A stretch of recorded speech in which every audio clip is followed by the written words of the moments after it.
right, Nate, let's do it. Another podcast, another week. Let's kick it off in 3, 2, 1. Hello and welcome to the Nickson and Nate podcast. It's good to catch up, man. It's been a whole 7 days. I'm liking this, man. Yeah. It gives us more to talk about. We're not seeing each other most of the time. Yeah, 1 day a week, 7 days to, bank up all these thoughts, feelings and emotions and bring them to the table. How has your last 7 days been? Took Sarah for a little date night on the weekend. Got the opportunity and the blessing to watch the amazing movie that is Tinā. Oh, very good. Oh my gosh, what a movie. I know that everyone has been singing its praises, but man, to see it, I walked out of there so proud to be Samoan.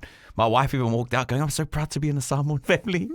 The funny thing about that movie is that when you see a production, like a Pacifica production like that, you see everybody of note, every Tom, Dick and Harry that's Pacifica in the film. Yeah. And sometimes you watch it like, man, what about me and Nickson? Yeah. What about us? Do you know, I always watch Fresh sometimes and I'm like, Nate and I have never been asked to, do a day in the life of, what's it called? Oh, My World. Yeah. But I've seen everyone else. Yeah, I've seen everybody else too. Yeah. Oh, no, once I did decline them. They asked me to do that, their version of Survivor. Oh, no way. Yeah, and I was like, oh, no. I know my strengths and weaknesses, and that's definitely a weakness for me, so, yeah. But no, shout-outs to Mickey and the whole team that put together Tinā. That movie is incredible. I was a mess, bro. Like, I was bawling my eyes out. You're like, if there was a ranking for Mama's Boy, you'd be number one. Number one, but also extremely tough, emotionally and physically, but to see that, oh my Lord. Like, if you have not seen it, there's so many sessions at the moment. Please go watch it. I have not seen one bad review. You start thinking about people in your family that you can relate, characters to.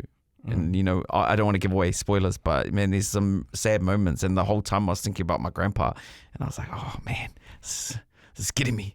Because that conversation's coming soon, eh? Yeah. A lot of us in our age group, our parents, grandparents, like at any moment, it's that time where you feel like, am I ready for this? Yeah. And I don't think you might think you're emotionally ready, but I think when it comes down to it, emotions obviously win that battle.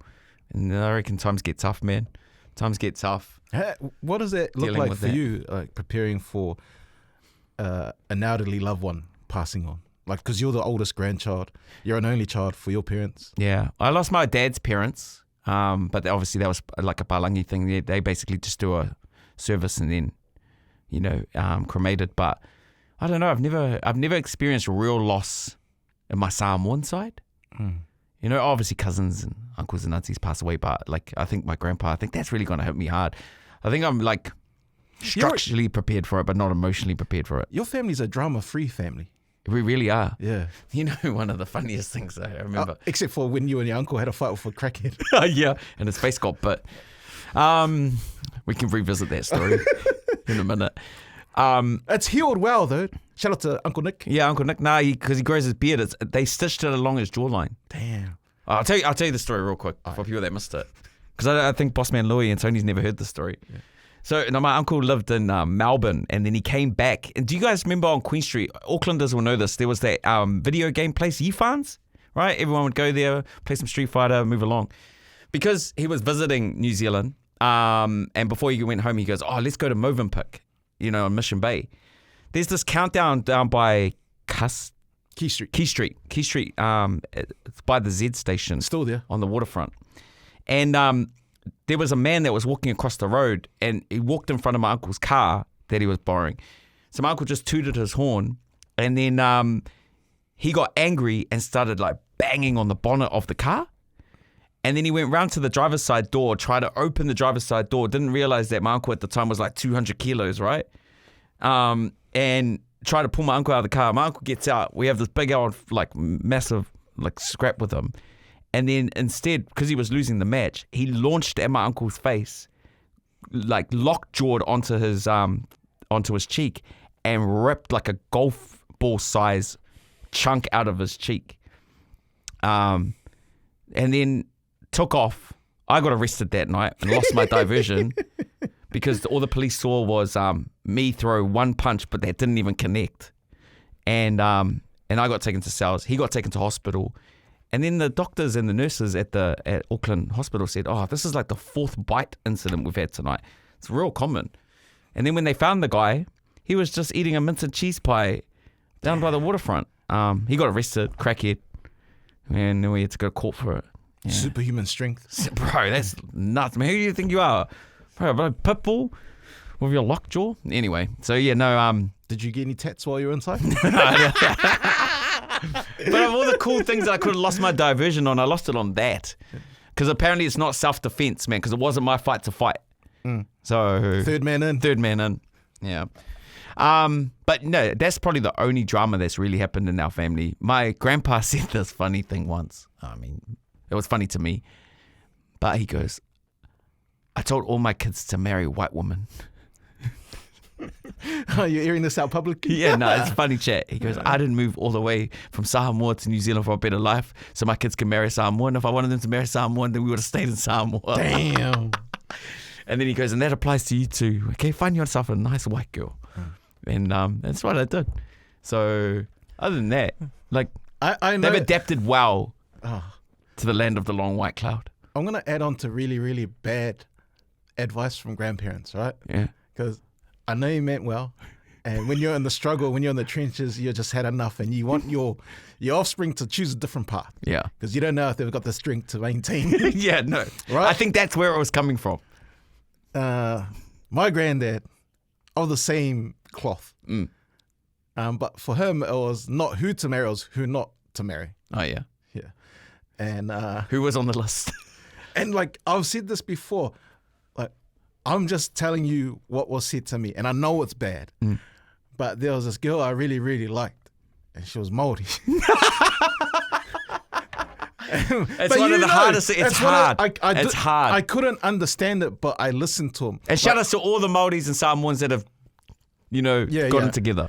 I don't know what it was back then. This is like the 90s, right? There's this girl I really liked, and she liked me. And I thought my granddad was here from Samoa, and I thought he was trying to bond with me. And, in Samoa, he's saying, oh, do you have a girlfriend? I'm like, yep. He goes, who's your girlfriend? I was like, this person. He goes, what's that? Like, what is she? I was like, Māori. Māori. It's like, oh, And I was like, huh? I couldn't get it. And he goes, why? And I was like, I couldn't understand. It still hasn't been explained to me, and I don't know where that came from. But when I talked to other like Samoan kids, it was the same thing. And I was actually going to ask you about this because even growing up in school, it was the same. Yeah. And I don't know where it started. And I couldn't.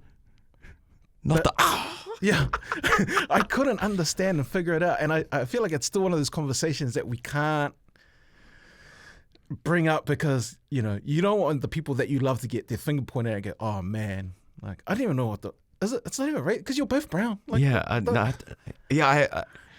I remember in school it was like segregated. Yeah.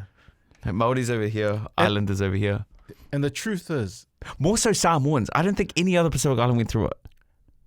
I think Samoans just thought they were superior for some reason. I don't understand why. We got a good resume. But that's why I'm and yeah, guys our age, it's still a thing for some guys to talk. I'm glad that the younger generation, right? Like, it's not a thing for them. So I'm happy. Yeah, happy, yeah. But man, the trauma we got put through for even like talking to a girl that was Māori. Yeah. Yeah. Oh, I'm glad you addressed that. I was actually going to hit you up about that a few months ago. I don't even think I did it properly or did it justice. I still don't know like where to from there. It's like that's just what it was back then. Nah, I think I found a brother in arms though, because when people hit me up about it, I can't explain it either. So to know that someone else doesn't know the origin story of that feud. Was it a feud? I don't know. Like, we were definitely pushed in the direction of go get a Bailangi missus, right?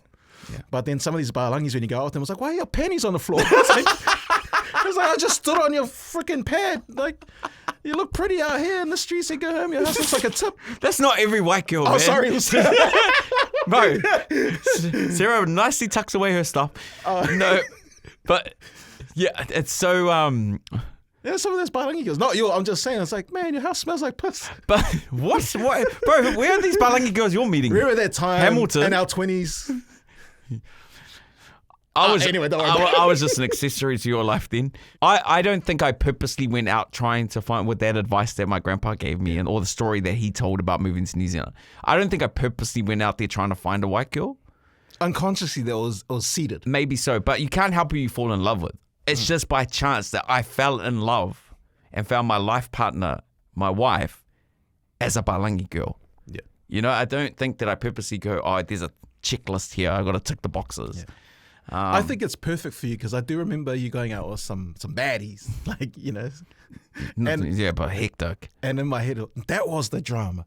There was always a drama of those island girls you went out with. Yeah, hectic. Where's that girl that worked at the bank? Because like, she was a 10. Oh, and she got a kid now, lives in Aussie. There's nothing wrong with her. There is nothing wrong with a woman that's got a kid. No, nothing wrong with her. Yeah. Why did you say it like that though? This is not my type. I found my dime piece. I'm good, man. I'm like, Yeah. But there was a drama every week with that girl. Yeah, there was. Because, you know. And sometimes I used to think to myself, what happens if like, cause like. Okay, no, there was a few things. First of all, I thought she was lesbian. Okay. Wait, so you hit on her because she was lesbian? No, but then I was just like, no, I'm not vibing here. Like, this is, maybe you're into chicks. I don't know. I was ignorant. Was she Tongan, Samoan? Samoan. Yeah. And the second one was, she kept referring to herself as Nicole Scherzinger. And I was like, you look nothing like that. I think there was one time we went out and I was, in my head I was like, it's too much woman for me. What's he doing with all of that? Yeah. The other piece of advice, not on a race thing, but my nana and grandpa, Samoan grandparents, they always come with some gems, man. I remember once my nana was giving me some life lessons about winning an argument. She was like, the easiest way to win an argument in life is just talk louder than the other person. Oh, no. And that's the advice she gave me. And I'm like, thanks, Nana. And sometimes I use it, sometimes I don't. I think I've been around you when you used it. Yeah, I try not to yell at work anymore. And it also echoes in this building. So there's no walls here. There's no walls. Yeah. They call it open plan. They call it the industrial look. I just call it ran out of money. No, I read something about the reason why they take down the walls. Yeah. It's so that it doesn't breed a culture of paranoia, right? So yeah, it's very open. It's very open. Let's say everyone feels like one. Like, who do you reckon is a snitch at your workplace at Mai FM? A snitch? Yeah. I'll just name a name. I don't. You passed the test. But let's say someone goes into the office with a manager and they look out the window and you're sitting there typing. That would breed paranoia. Yeah, 100%. Yeah. No, it makes sense. I think the biggest concern that's floating around the building at the moment is that our name, the business name, is an oxymoron, eh? Media works. Bro, half the shit in here's broken, man. It looks the part. It looks all right. No, I'm grateful. We were talking about something. Oh, actually, I'll save that for a little bit later. I wanted to ask you how the Mai Hot 1000 party went. Yeah, it was good. I heard you popped in for a little bit. 5 minutes. 5 minutes, yeah. No, people got horsey so quick. It's really crazy. I think we've learned a lot of lessons because we've never done a party at the end of the Mai Hot 1000 before. We've had drinks at, like when I was a part of. Yeah. We've had like drinks and that, but I think committing to a full party, that we learned some lessons along the way, which was awesome. So, and I think, man, shout outs to the team. So this was the countdown that Mai FM did. Everyone voted for it. They changed the scenario to mix up the countdown. Because for so long we kept saying, what's the best hip hop and R&B song of all time? And the top 10 was always predictable, right? It was always going to have Biggie in there, Tupac in there, SWV or TLC. So it would always have those songs. So they reworded it this year of the window's down, your track comes out or comes on the radio. What's that song? So it was like, what's your favorite song of all time? So the top 10, real different. Obviously, when we got to number one, we announced it, the party kicked off, right? I think one of the biggest lessons we walked away with is that who in their right mind wants to plan a party to start at 3 o'clock in the afternoon on a weekday? Oh, bruh. Because like there were 7 people there for like 10 hours before, Yeah. It's Auckland, it's hard.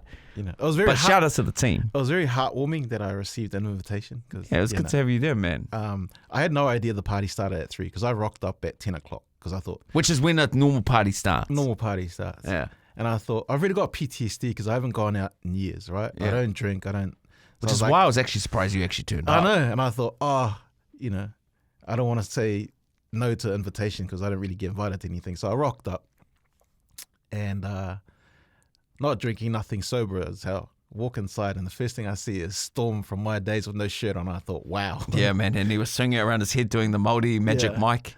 I saw Deesh in the corner of his cowboy hat, like he was in some Western, like he was just eyeing up people with his his head down.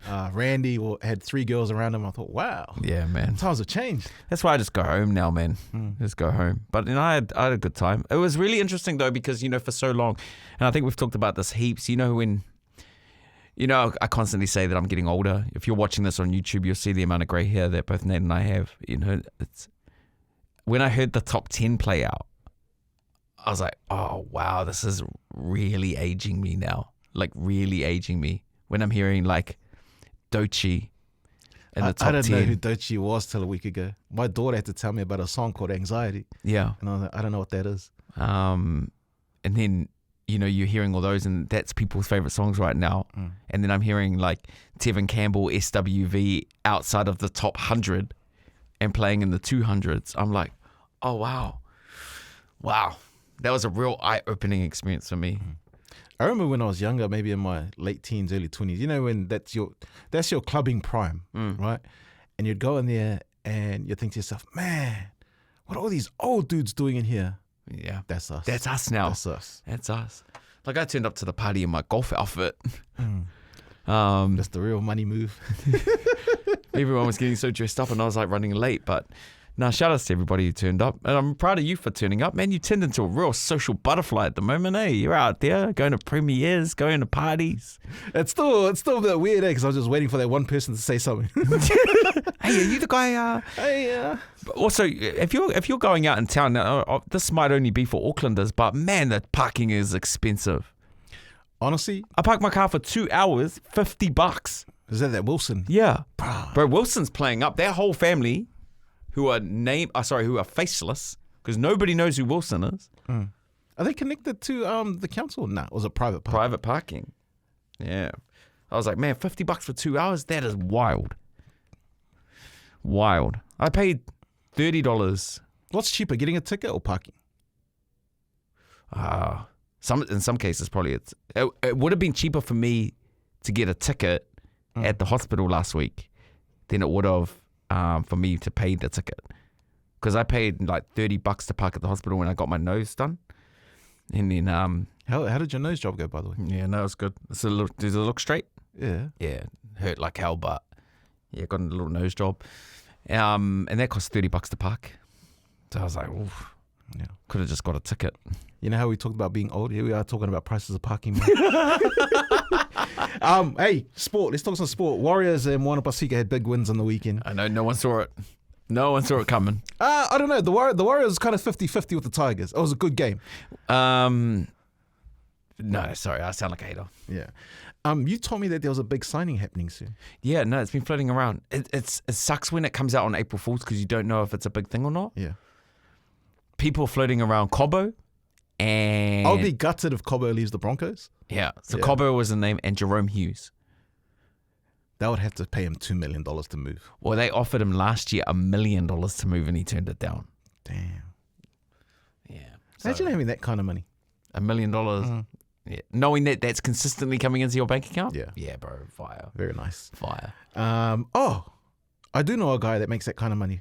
We both do. Who? Shout out to Charlie Famuina, Oh, yeah, Charlie. Nice. cast member of Bits and That. Yeah. By the way, Oi, that's doing so good, your other podcast, man. Oh. I've had so many people hit me up about it. It's great, bro. it's such a fun podcast to talk about sport, but also with the side of betting. And don't get it confused with those online casino things with the slots. We're very anti-online pokies on that show. It's all about learning odds, making a smart bet, or just having the nerve to stay away from something. Yeah. So, yeah. Did you see all those influencers that are getting bumped Internal out? Affairs. The Internal Affairs get Yeah, involved? so Department of Internal Affairs. So all your favorite influencers that have been putting up the pokey things has to stop now. or it's $10,000. So they said in that statement that they're going to give them an initial warning, and they gave a version of the letter that they're going to send out to a journalist to kind of see what it says. So this is their warning, and then the next one is either $10,000 fine if they can. Who are the names floating around? Who does Does the pokey ads? every Tom, Dick, and Harry? I think Seville was doing them. Nah, I think he was. nah, I don't think so. I hope not. Yeah, it's tough, right? You know, I know there's a lot of people on their moral high horses saying, "How dare you?" And I get it. Like, addiction is like if you've never been addicted to something, it doesn't seem like a bad thing to you because it means that everybody's got the ability to choose and say no. Yeah. Right. But some people are just made differently where you can get hooked on something so easily. And next thing you know, you don't have a job, you're out of money, your family's left you because you've put everything of yours into a pokey machine. Like it's that addictive, right? Yeah. I've never had a pokey addiction. I don't understand it. I've been to a casino at the time when I was still allowed. Yeah, no, because you gamble with spreadsheets. That's why. But, to sit there and know that there's no guarantee, like, you don't even understand the rules. You're just getting sucked in by the bright lights. 2-cent machines. Yeah. And then you see guys online who are playing it on stream who are consistently winning, but you don't know. Like, we don't know how real that is or whether the company that's paying you is just setting up some sort of stream for you to win on stream. We don't know. Yeah, good point. So that's the safety regulation that they're putting in place. But again, I don't get it. I don't get pokies. Talking about addiction, like I don't have an addictive personality. Like I can easily cut something off, and so I used to be that guy you described before. Like Yes. I was that guy who was like, man, everyone's got a brain, they can make a decision. Until I got addicted to tramadol. Oh, It was real bad. were you a prescription drugs guy? Yeah, man. No. For What was hurting so bad that started you on the tramadol? life? Man, yeah, no, I had to have a full intervention. No. And then once I figured out, I was like, when you got that addiction, one of the things that I learned the most is that you don't actually know you're in it. Yeah. Because I didn't actually know that I was addicted to it. I just thought, I was like, Well, how often were you taking it? like 3 times a day. Yeah. What? Yeah. I was taking it all the time. It was the only way I could sleep as well. What was the 'cause I've taken tramadol for like I don't know if it was like a swollen leg or just some sort of pain. Yeah, right? you get it for pain. But there was no real like. No, it makes you dozy. You just doze off. Yeah. And so I just chill, and then I had like a little intervention. Sarah talked some sense into me, and I had to come off it. My tolerance. So I had a toothache once, and I took everything. I even had like those oral morphine pills. Yeah. Right? Nothing happened, and I was like, man, I've messed myself up here. I was like, I Your need body's like, oh, you softy. I was like, man, give me the strong stuff, man. Yeah, man. Ah, that's crazy. How long was that going on for? A few years. I didn't know that. Nah, I just kept it quiet. I didn't. No, but like I said to you before, I didn't think anything was wrong. I was like, oh, Yeah. like I thought I was the same person. I That don't- was the scariest thing. I do worry about, like, we've known each other 20 plus years, right? And maybe for the first 10, you were never really a drinker. Nah. Every time we catch up, you love to talk about drinking, and I get worried sometimes. I'm not trying to like put you on the spot here. Nah. But I'm what's okay. the deal there? Because like you talk about how you love it or how you. No, I love a wine. Yeah, but every conversation there's alcohol, and I'm like, what's going on here? With this No, thing? I think I just like to treat myself sometimes. Hard day at work, and then I'll just have a drink. Is Obviously, I don't drive your, afterwards. Is that your reward system? That's my reward system, which I need to change. Yeah. My reward system should be something else. But I love a wine, so I've just been doing that. But yeah, I'm not mixing it with anything. I'll just take my dog for a walk in the park, and then we'll just go have a drink, and then we'll walk back. When did you stop the? Guys, this sounds like I've actually got I've actually got a problem. I don't. But when did you stop the tramadol? It was like a couple of years into marrying Sarah. Oh damn! So it was ages ago, and then she had a talk. I think she was like, no, we need to sort this out.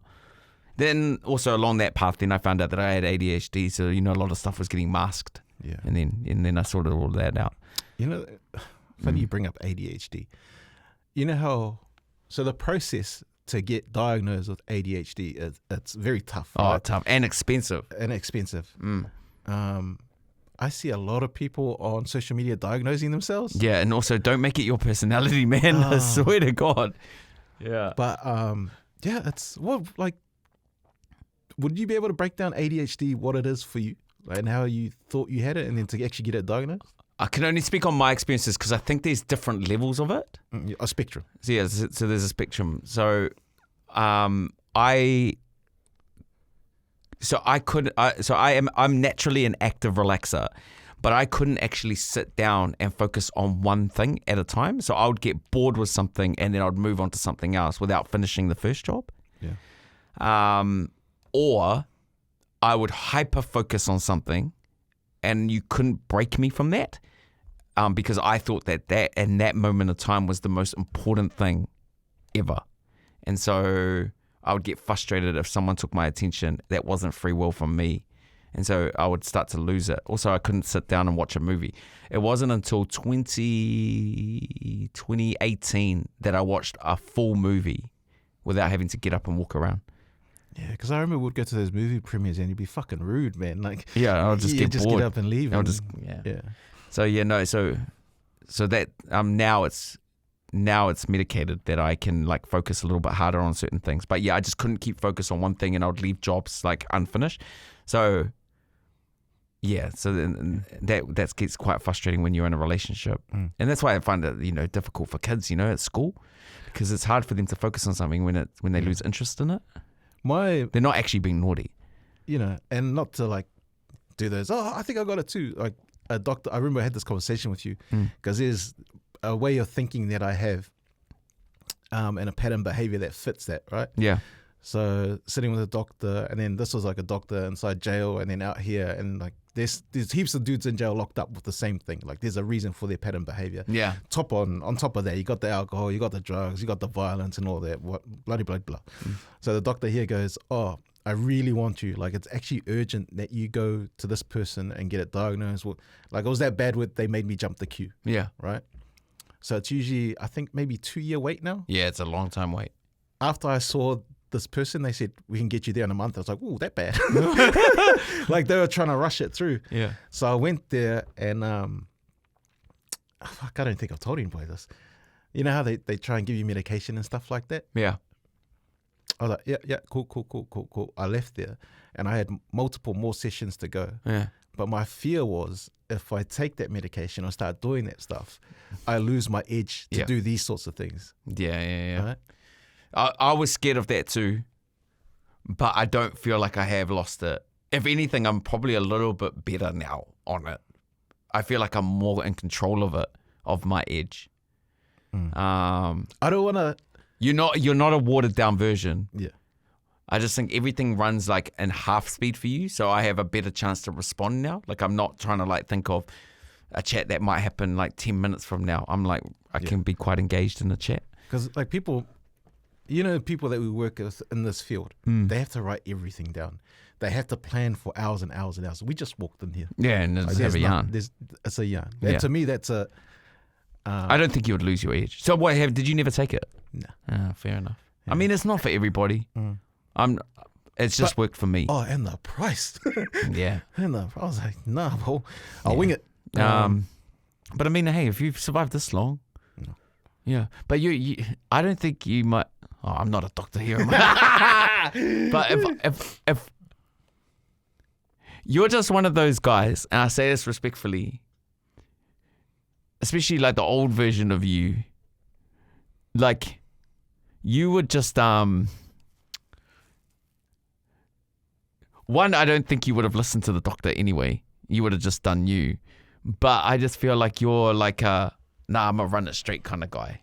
It's like... I don't think I'm that guy anymore. No, not anymore. But I think back then when you were going through, whatever you were going through, I reckon you would have been like, nah, man.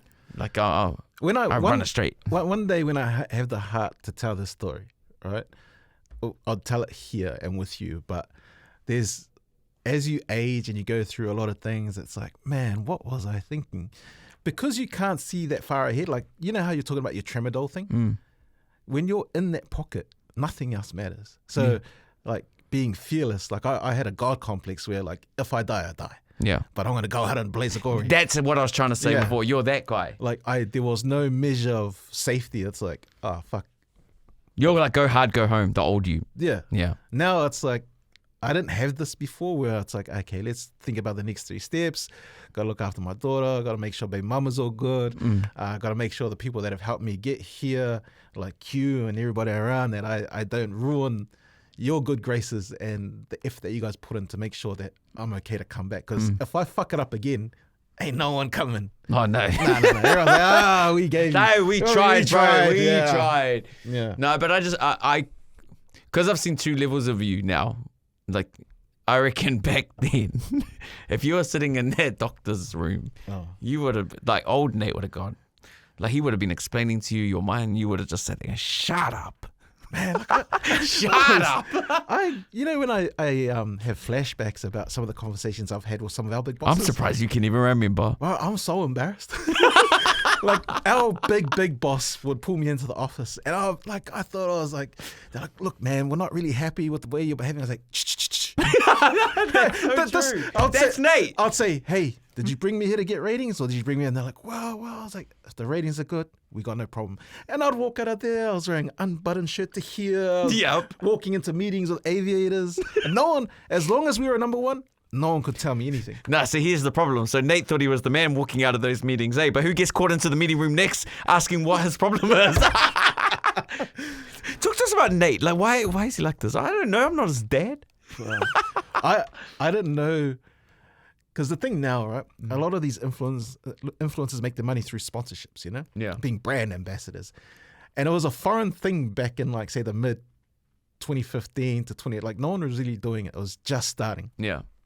And I reckon I set myself and Nickson up for failure, because everyone that came our way to say, hey, we want to pay you to do this, I'd be like, we don't want your stink money.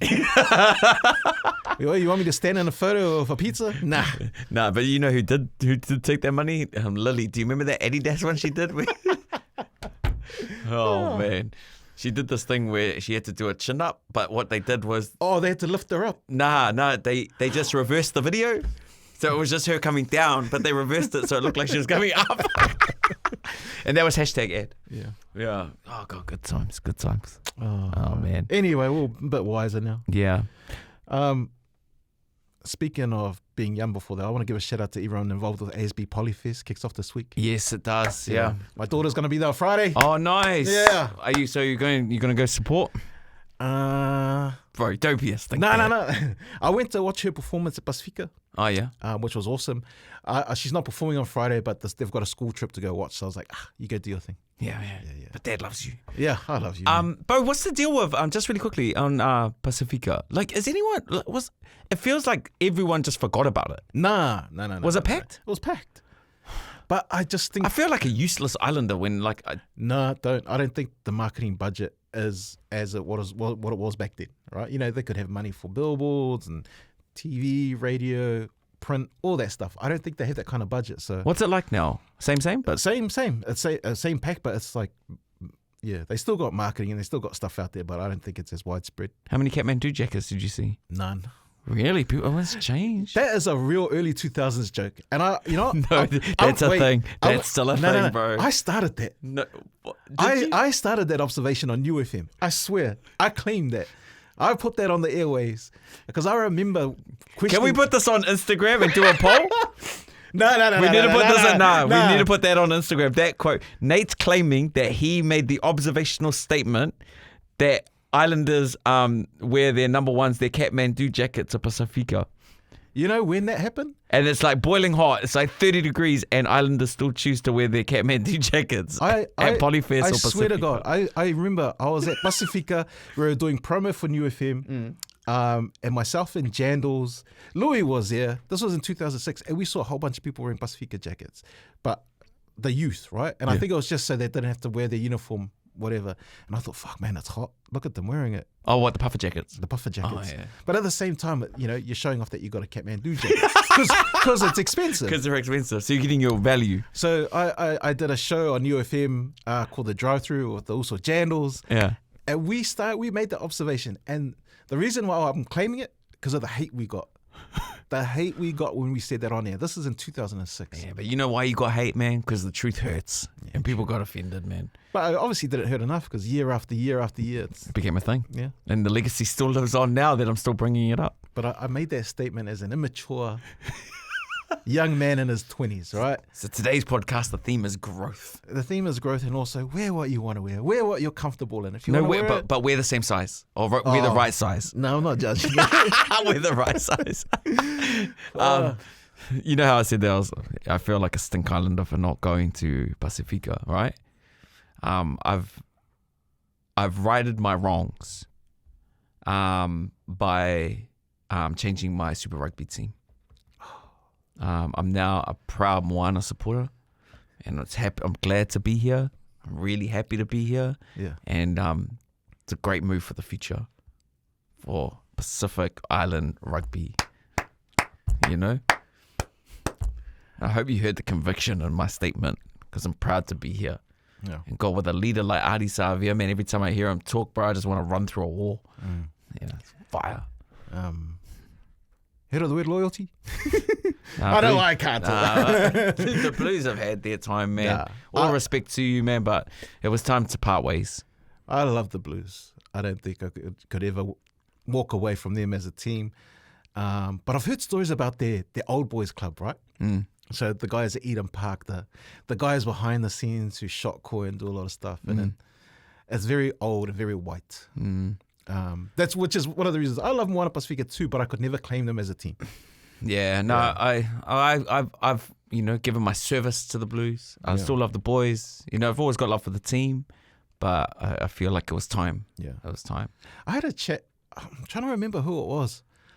I think maybe it was Jazz Tivanga. Maybe in 2019, we were talking in a Mai FM studio, right?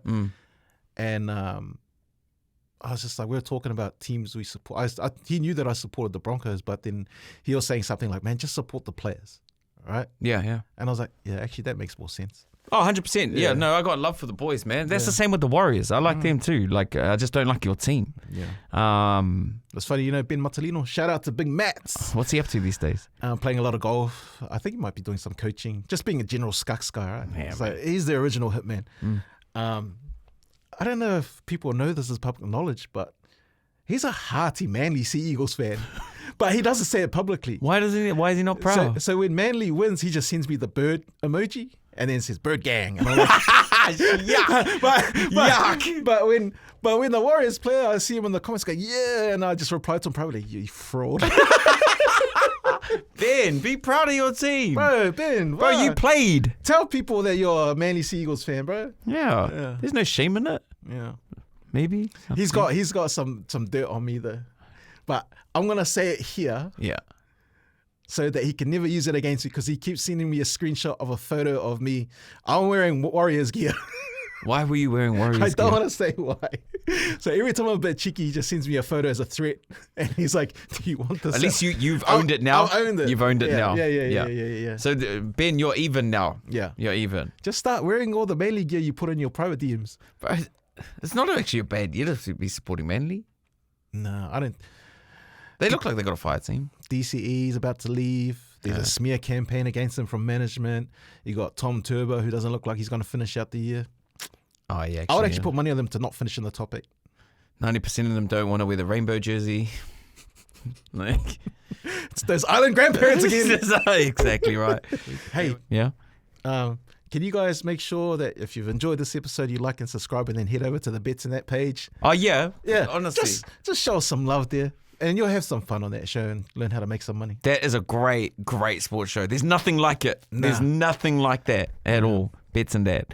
All right. Hey, until next week, mate. See ya. Peace.